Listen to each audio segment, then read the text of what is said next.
నిజంగా దేశం ఎటు వెళ్ళిపోతుందా ఏంటి? అసలు ఈ టెర్రరిస్టులు ఏంటి?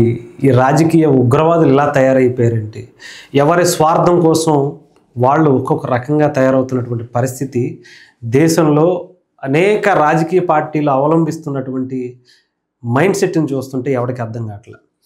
ఈరోజు నిన్న పహల్గామ్ టెర్రరిస్ట్ అటాక్లో ఓన్లీ హిందువులనే టార్గెట్గా చేసుకుని వీళ్ళ హిందువులు అవునా కాదా అని కన్ఫర్మ్ చేసుకుని వాళ్ళ ఆధార్ కార్డులో అన్ని చెక్ చేసుకుని మరి వాళ్ళని అక్కడికక్కడే చంపేసినటువంటి టెర్రరిస్టులు నిజంగా వీళ్ళ మనుషులేనా లేదంటే మృగాల కన్నా దారుణమైనటువంటి వ్యక్తులా అనిపిస్తుంది. ఎందుకంటే టెర్రరిస్టులు అంటేనే వాళ్ళు మనుషులుగా ఉండరు, వాళ్ళు మృగాలుగానే ఉంటారు, మృగాలుగానే ఆలోచిస్తారు.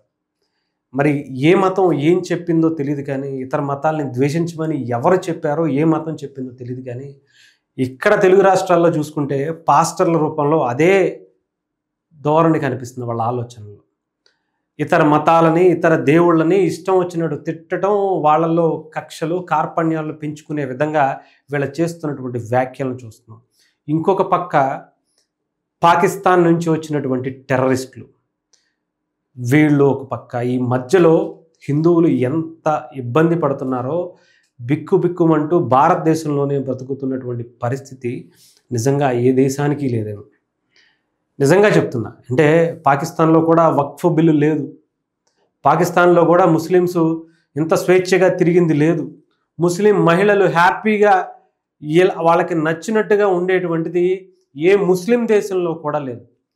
క్రిస్టియన్స్ వాళ్ళకి నచ్చినట్టుగా ఇతర మతాలను తిట్టేటువంటి అవకాశం ఏ దేశంలోనూ కూడా ఇవ్వాల. అంటే అంతటి స్వేచ్ఛనిచ్చినటువంటి భారతదేశం ఏం పాపం చేసిందో ఇప్పటికీ అర్థం కాల.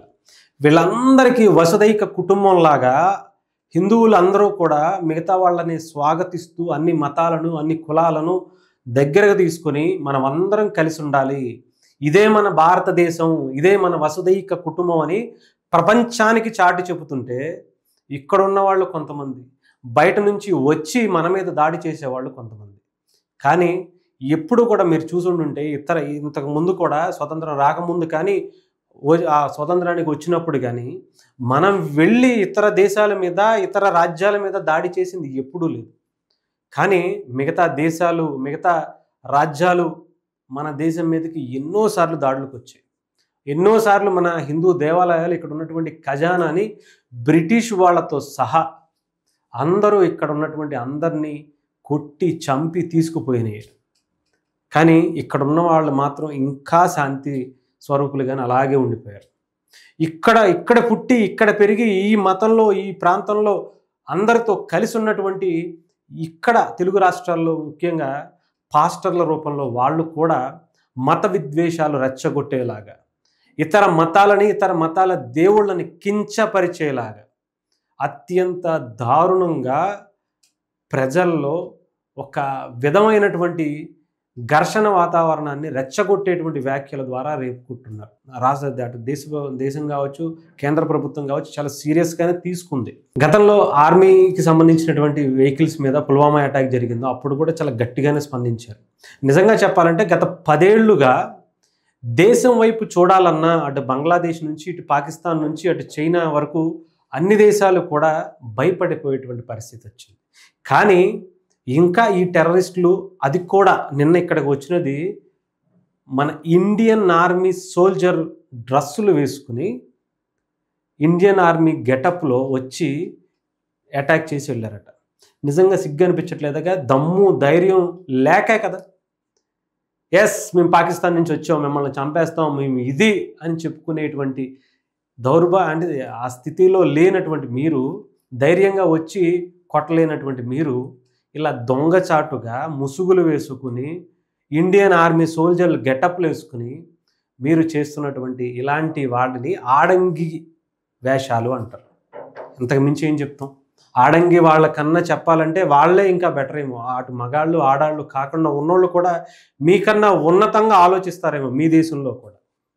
కానీ మీరు వాళ్ళకన్నా హీనమైనటువంటి బ్రతుకు వాళ్ళ టెర్రరిస్టుల రూపంలో బ్రతుకుతున్నారు. ఇకపోతే ఇప్పటికే అటు అమిత్ షా గారు కూడా నిన్న హుటాహుటిన కాశ్మీర్ ఆ ప్రాంతానికి వెళ్ళి ఎక్కడ ఎవరున్నారో ఏంటి అనేది వేరువేతకు రెడీ చేసుకున్నారు. అలాగే ఇతర దేశాల పర్యటనలో ఉన్నటువంటి నరేంద్ర మోదీ గారు కూడా ఈరోజు ఉదయం అన్ని పర్యటనలన్నీ కూడా క్యాన్సిల్ చేసుకుని ఇండియాకు రావడానికి కూడా సిద్ధపడ్డారు. ఇక ఈసారి నిజంగా చెప్తున్నాను కదా, పాకిస్తాన్ అనేది ఇంకొక 100 ఏళ్ళైనా సరే మన దేశం పేరెత్తటానికైనా సరే పోసుకునేలా ఉండాలి ట్రీట్మెంట్. అది పక్కన ఉన్నటువంటి చైనా నుంచి ఇప్పిస్తారా, లేదంటే అమెరికా నుంచి ఇప్పిస్తారా, ఎక్కడి నుంచి ఇప్పిస్తారో తెలియదు. కానీ నిజంగా ఇది మీకు ఒక విశ్వాస పరీక్ష కింద చూడాలి. ఇది ఒక అతిపెద్ద సవాలుగానే కేంద్ర ప్రభుత్వం, మోదీ గారి గవర్నమెంట్, బీజేపీ అధికారంలో ఉండగా కూడా ఇలాంటివి మరొక్కసారి చేయాలన్నా, ఇలాంటివి భారతదేశం వైపు చూడాలన్నా, ఇలాంటివి భారతదేశంలో చెయ్యాలి అనే ఆలోచన రావాలన్నా వాళ్ళ వెన్నులో వణుకు పుట్టి అక్కడికక్కడే చచ్చిపోవాలి. మనం ఇలాంటివి అక్కడ వెళ్ళి చేయటం కాదు, ఇక్కడే మనం సూసైడ్ చేసుకుంటే సరిపోద్దేమో అని అక్కడే చచ్చిపోయేలా మీరు వాళ్ళకి వార్నింగ్ ఇస్తారు, ఇంకొకటి ఇస్తారో తెలియదు. సో చూద్దాం, నిజంగా అలాంటిదే ప్లాన్ చేస్తుందేమో అనిపిస్తుంది. అటు బీజేపీ గవర్నమెంట్ కూడా, అమిత్ షా గారు కూడా అంత ఈజీగా వదిలే మనిషి కాదు. అటు అజిత్ దోవల్ గారు గతంలో ఆయన స్పై ఆపరేషన్స్ గురించి మనం కథలుగా చెప్పుకున్నాం. అలాంటి స్పై ఆపరేషన్స్కి దిట్టగా ఉన్నటువంటి అజిత్ దోవల్ గారు ఈసారి రక్షణ శాఖకి కవచంలా ఉన్నారు, అడ్వైజర్గా ఉన్నారు. అలాంటి వ్యక్తి వీళ్ళ ముగ్గురు కలిసి ఈసారి పాకిస్తాన్ని కొడితే ఏ రకంగా ఉంటుందో ఈసారి చూపించాలి. ఇప్పటి వరకు జస్ట్ అలా టచ్ చేసి వచ్చేసారు అంతే. మీరు ఇప్పుడు కొట్టండి. ఇంకొకసారి అది కూడా పర్టికులర్గా వచ్చి హిందువుల మీదే దాడి చేయటం ఏంటి? అంటే వేరే వాళ్ళ మీద చేయాలా అని కాదు, అంటే మతోన్మాదాన్ని రెచ్చగొడుతున్నది ఏంటి? ఇక్కడ భారతదేశంలో అన్ని మతాలు, అన్ని ప్రాంతాలు హ్యాపీగా బ్రతుకుతుంటే వీళ్ళకి ఏం పోయే కాలం వచ్చింది అనే విధంగా వాళ్ళకి సమాధానం ఇవ్వండి. చాలా బలమైనటువంటి ఒక అడుగు వాళ్ళకి ఇటుపక్క పడాలి అన్నా చెప్తున్నా కదా, వెన్నులో వణుకు పుట్టేలాగా.